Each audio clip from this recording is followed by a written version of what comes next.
RJD के 5 महिला नेत्री जिनका इस बार के विधानसभा चुनाव में टिकट कंफर्म माना जा रहा है। नमस्कार, द बिहारी टॉप देख रहे हैं। मैं हुआ आपके साथ बिरजू सिंह। इस साल यानी 2025 में बिहार में विधानसभा का चुनाव होने वाला है और ऐसे में बात अगर आरजेडी की कर ली जाए तो तेजस्वी यादव लगातार बिहार यात्रा पर हैं।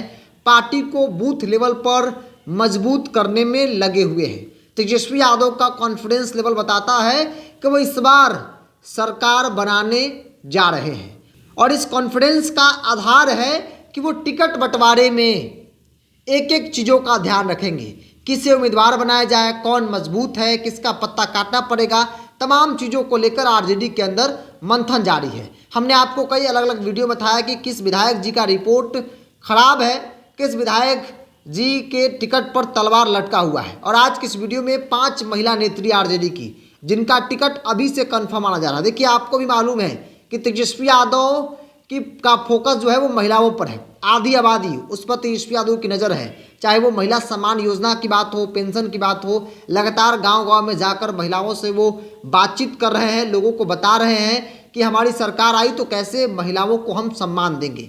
और ये न सम्मान न सिर्फ चुनाव के बाद सरकार बनने पर बल्कि आरजेडी के अंदर टिकट बंटवारे में भी महिलाओं की बड़ी आबादी आपको देखने को मिलेगी। और इसीलिए हम 5 नाम बता रहे हैं। हालांकि नाम कई हैं लेकिन कंफर्म आपको 5 नाम बता रहे हैं। इसकी शुरुआत हम लालू प्रसाद यादव के परिवार से करते हैं। लालू यादव की छोटी बेटी, लाडली बेटी रोहिणी आचार्य है, ये पहला नाम है। रोहिणी लोकसभा का चुनाव लड़ी थी सारण से।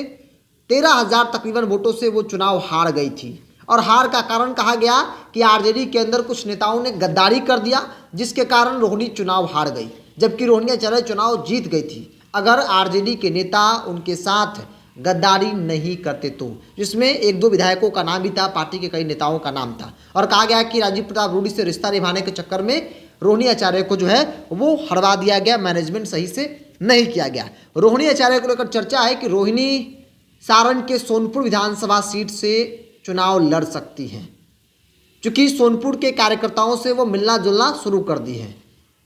सारण से वो कुछ वोट से चुनाव हार गई थी और जितना भी वोट आया था रोहिणी आचार्य का परिश्रम, मेहनत के कारण उतना वोट आया था। तेजस्वी यादव नहीं लगे थे मजबूती से, लालू प्रसाद यादव नहीं लगे थे मजबूती से, बल्कि रोहिणी खुद मजबूती से लगी थी और वो जीते जीते चुनाव हार गई। तो सोनपुर से वो चुनाव लड़ेंगी ऐसा कहा जा रहा है। वो विधानसभा का चुनाव लड़ेंगी ऐसा तो तय माना जा रहा है, लेकिन वो सीट इधर हो सकता है। लेकिन मेरी जो जानकारी कहती है कि सोनपुर से वो लड़ सकती है। सोनपुर आरजेडी की सिटिंग सीट है। इसी सोनपुर से कभी लालू प्रसाद यादव विधायक थे, कभी राबड़ी देवी विधायक थी और आज की तारीख में डॉक्टर रामू प्रसाद आरजेडी के विधायक है।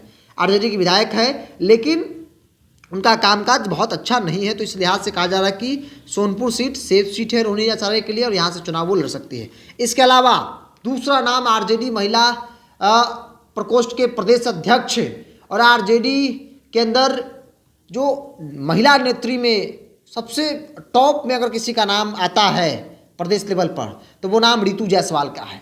रितु जायसवाल सबसे चर्चित चेहरा है। रितु जायसवाल महिला प्रकोष्ठ के प्रदेश अध्यक्ष भी है। लोकसभा का चुनाव सीहोर से लड़ी थी, 30,000 के आसपास वोटों से चुनाव हार गई थी। आनंद मोहन की पत्नी लवली आनंद के खिलाफ वो चुनाव लड़ी थी और वो कुछ वोटों से चुनाव जो है वो हार गई थी। इससे पहले 2020 के विधानसभा चुनाव में वो सीतामढ़ी के पड़ियार विधानसभा क्षेत्र से वो चुनावी मैदान में उतरी थी, लेकिन महज 1500 वोटों से चुनाव हार गई थी। हालांकि इस बार भी कहा जा रहा है कि वो पड़ियार से चुनाव लड़ेंगी, क्योंकि वहाँ से वो मुखिया भी रही हैं और बतौर मुखिया उन्होंने इतना काम किया कि उन्हें नेशनल अवार्ड से नवाजा जा चुका है। तो रितु जायसवाल का टिकट कंफर्म है। और आज की तारीख में जब तेजस्वी यादव महिला सम्मान की बात कर रहे हैं, महिलाओं की बात कर रहे हैं, तो प्रचार प्रसार में बड़ी भूमिका रितु जायसवाल का देखने को मिल रहा है। और इस लिस्ट में अगला नाम, तीसरा नाम जो है अनीता महतो का है। अनीता महतो अशोक महतो की पत्नी हैं। लोकसभा का चुनाव मोकामा से लड़ी ललन सिंह के खिलाफ। लोगों को ऐसा लगा कि अनीता महतो नहीं टिक पाएंगी, लेकिन हार जीत का जो अंतर था वो बहुत कम था। अनंत सिंह के गढ़ में, ललन सिंह के गढ़ में वो ललन सिंह के लिए एक बड़ी चुनौती बनी थी और इसका कारण था स्वजातीय वोट अपने पक्ष में करने को लेकर। चूंकि अनीता महतो धानुक समाज से आती हैं और अनीता महतो की पति जो है अशोक महतो कुर्मी समाज से आते हैं और धानुक की बड़ी आबादी है मुंगेर लोकसभा में। मोकामा में खुद ललन सिंह चुनाव हार गए थे। लोकसभा का चुनाव मोकामा में लीड नहीं कर पाए थे। मोकामा में लीड कौन किया? अनंत सिंह के गढ़ में कौन लीड किया? अनंत सिंह के गढ़ में आरजेडी के प्रत्याशी अनीता महतो लीड की, क्योंकि स्वजातीय वोट गोलबंद हो गए थे। तो सोचिए कि जो अनंत सिंह का गढ़ मोकामा कहा जाता है, उस गढ़ में जनता दल यू को उन्होंने हरा दिया, वो भी अनंत सिंह के रहते हुए। और इसीलिए इस बार कहा जा रहा है कि अनंत सिंह के खिलाफ आरजेडी के कैंडिडेट विधानसभा में अनीता महतो होंगी मोकामा से। और राजनीतिक तौर पर ऐसा कहा जा रहा है कि अगर अनीता महतो कैंडिडेट बनी तो अनंत सिंह की हार जो है वो तय मानी जा रही है, क्योंकि लोकसभा चुनाव में तो मोकामा जेडीयू हार गई थी, बाकी जगहों पर जीती थी।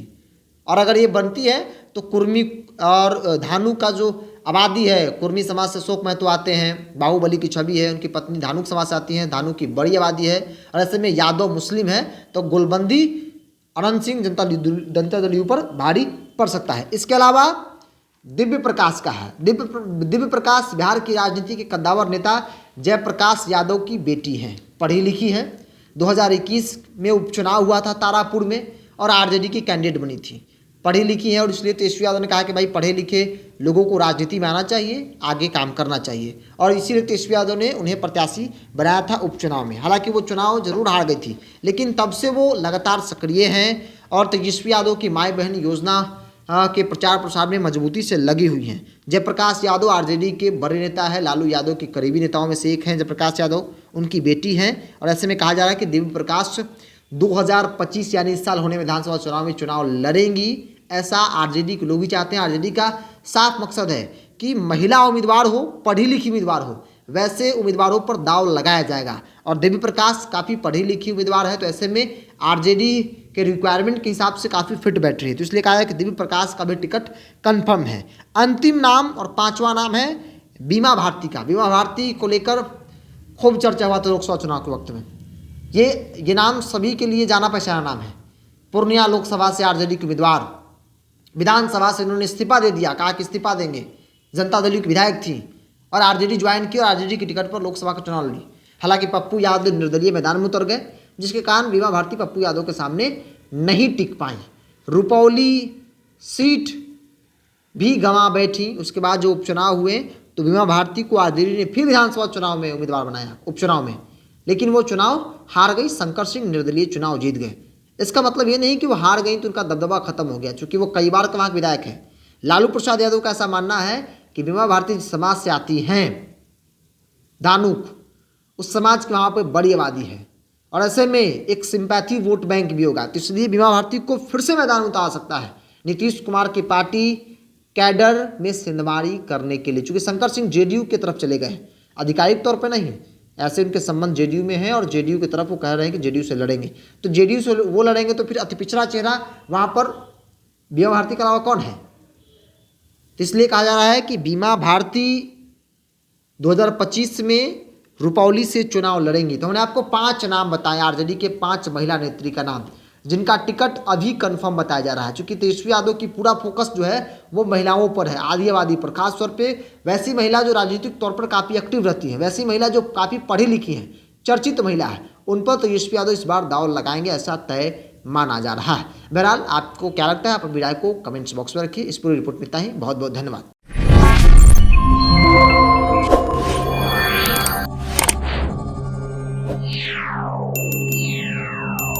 Yeah.